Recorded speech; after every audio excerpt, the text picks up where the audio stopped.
Mojitaba Khamenei alondeddwa ng'omukulembeze w'okuntiko mu ggwanga lya Iran okudda mu bigere bya Ayatollah Ali Khamenei eyattibwa mu nnumba ezasooka okukolebwa Yisirayiri n'Amerika ku nsi ya Iran. عزیزان به جد مشغول به کار بودند و هستند. Okubyadde kitaawe bwe yattibwa abadde asongamu olunwe okudda mu bigere bya kitaawe wadde ng'olukiiko lw'abamanyi lwali lukyalinzeemu. Abantu mu ggwanga lya Iran ne bamwogeddeko nga bwali omukambwe okukira ne kitaawe kubanga ettemu n'obuvuyo byonna ebizenga bikolebwa mu Iran yabadde mabega waabyo. به خبر بسیار مهم انتخاب رهبر معظم انقلاب اسلامی kyokka pulezidenti wa Amerika Donald Trump ne Ssaabaminisita wa Yisirayiri Benjamin Netanyahu bawezengo naye bwe bagenda okumutta. Signs of foreign backing as Mujtaba Khamenei steps into his father's shoes at the helm of Iran. Shock in Washington.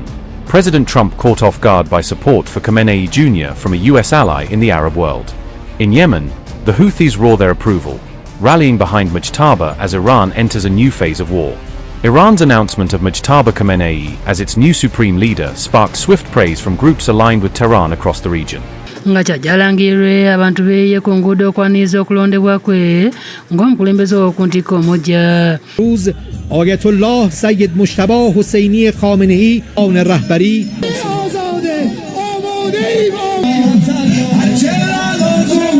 Bano bakuŋŋaanye nga bakutte ebifaananyi bya Khamenei omupya ne kitaawe Ali omugenzi. Okusinga bakuŋŋaanidde mu Central Square okwoleka obwetoowaze bwabwe eri Ayatollah omujja. Houthis declared that Iran's new leadership under Mujtaba Khamenei was a direct blow to the enemies of Iran and its regional allies. Both Hezbollah and the Houthis emphasized that Mujtaba would carry forward his father's policies as the war across the Middle East intensifies. Okulwanagana Iran kukyagenda mu maaso nga bugolo nga Amerika ne Yisirayiri zisula zikasuka ebikompola era nga ne Iran newe baanukuza omuliro.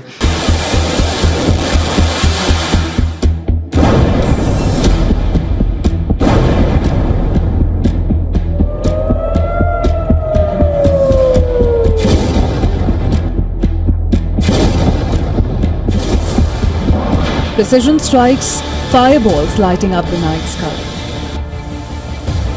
Iranian military facilities collapsing under relentless bombardment.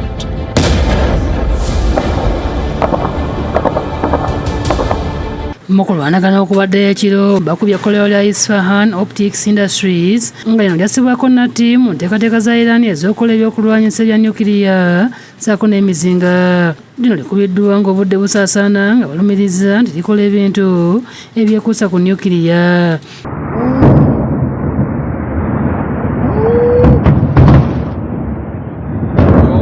Ekkolero lino era libaddeko natti mu nsi 8 okuli Bungereza n'omukago gwa Bulaaya.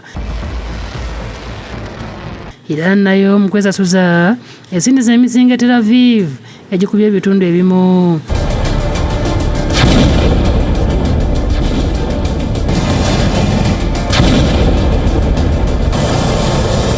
Donald Trump warned that any leader chosen without Washington's approval won't last long. Soon after his appointment, Iran's elite Revolutionary Guard Corps pledged full allegiance to Mujtaba Khamenei.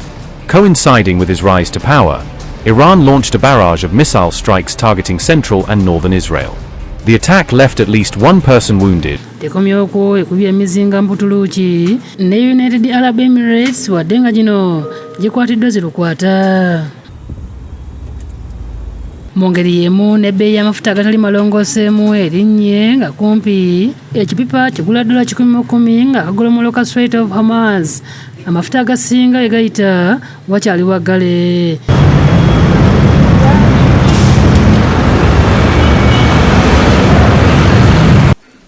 We can now see a regional conflict with unintended consequences. And the spillover is already a reality today, whether on energy or finance, trade or transport, or the displacement of people. Eno ebbeeyi ekyasinze okubeera waggulu okuva mu mwaka gwa 2022 olutalo lwa Russia ne Ukraine lwe lwabalukawo. I think we are all seeing right now the threat that this clerical regime poses to the region and to the world. They are trying to hold the world hostage. They are attacking their neighbors. They are attacking neighboring countries, their energy infrastructure, their civilian population. They're attacking embassies. This is a terrorist government. This is a terroristic regime. And we are seeing them conduct terrorism using nation-state elements, using weapons like missiles and one-way attack drones. Kyokka Trump ategeeza nti okulinnya kw'ebbeeyi y'amafuta kwa kiseera buseera kubanga olutalo luno lujja kuggwa ensefu n'emirembe. I want everyone to know your military is getting the job done, and every single day this regime in Iran has less missiles, has less launchers, their factories work less, and their navy is being eviscerated. And the world is going to be a safer and a better place when this mission is accomplished. Ebyo bibeereddewo ng'ekibuga Tel Aviv ekya Yisirayiri kiri mu kibululu oluvannyuma lwa Iran okubba ebbibiro ly'amasannyalaze erisinga obunene erya Hadera.